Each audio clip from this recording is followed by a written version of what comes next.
Well, hello everyone, and welcome to Calculating the Annual Percentage Rates of ETFs.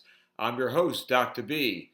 Today is episode 17, May 24th, 2025.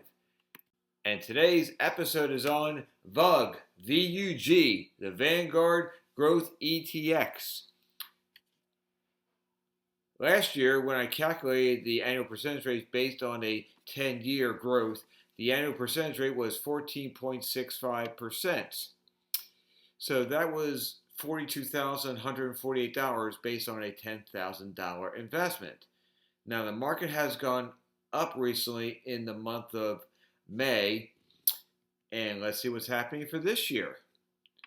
Well, now if you invested $10,000 back in May of 2015, your $10,000 would be worth $43,590. So that tells me the annual percentage rate has gone up for this 10-year period.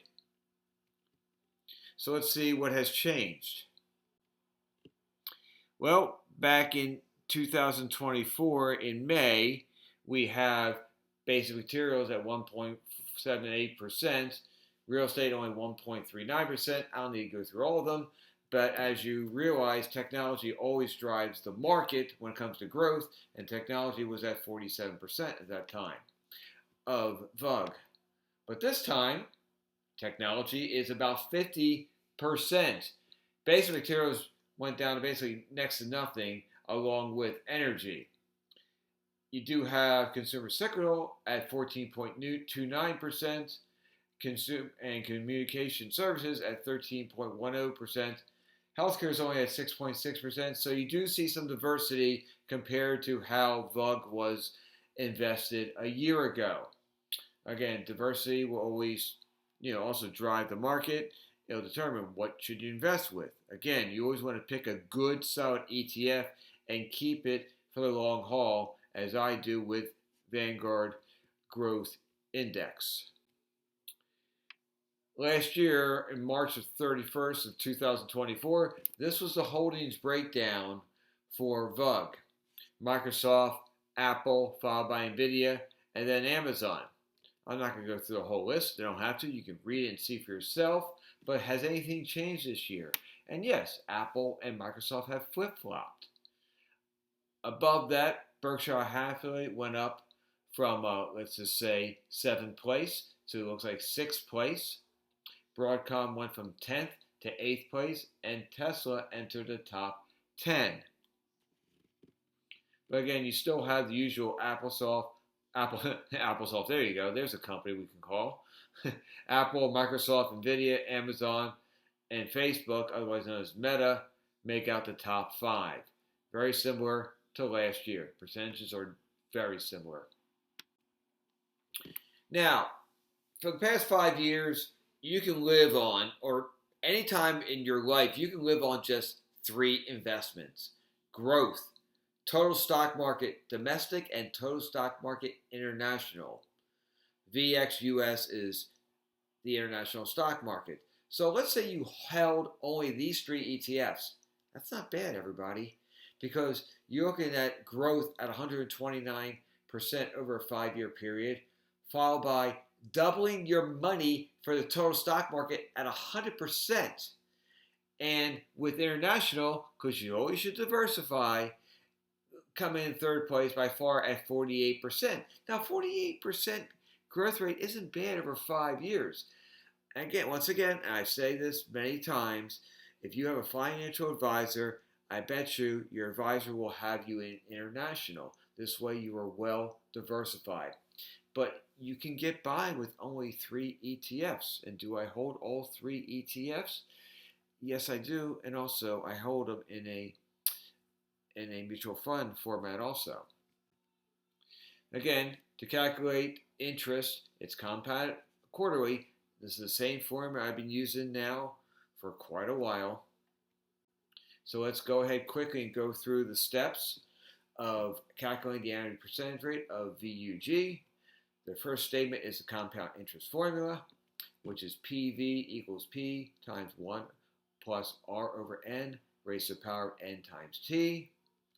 Second one is substitution, so let's substitute our numbers. we have a present value of $43,590. Now that value can change. It depends when you watch this video. This is based on a $10,000 investment. It's calculated 4 times a year, and 4 times 10 years is equal to 40. That's your exponents. And then we use division property of equality, divide 10,000 to 43,590, and then we get a decimal of 4.3590.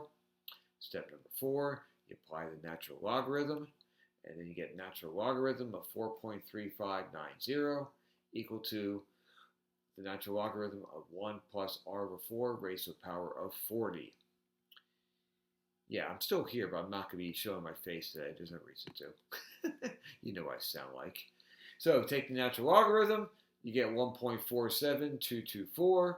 You can round to 4, 5, 6 decimal places. 5 is sufficient. If you divide by 40, then you'll get a decimal of 0.0368. Since that's a very small decimal, there's no reason to put the next number after 8. You can see that for yourself on a calculator.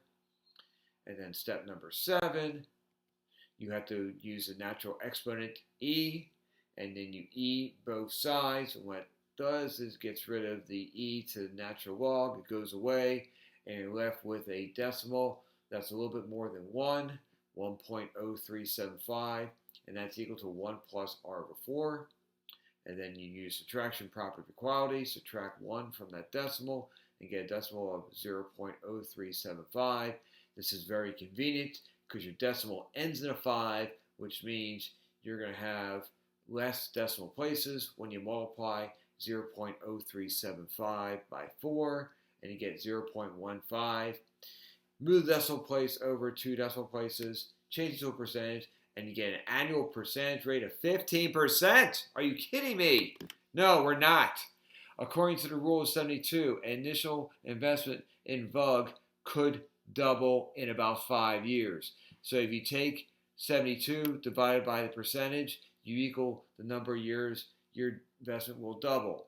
So this investment, if you invested, again, $10,000, it came to be a 4.8 per year until you double your money. That's very good. Why is it doing this? Because it is full of technology ETFs, or your technology stocks, we should say, that has been proven. Apple, Microsoft, Nvidia. But once again, always remember, past performance does not indicate future results. Thank you for watching this video. Please give me a thumbs up. Please comment if you want to. I always like to read my comments.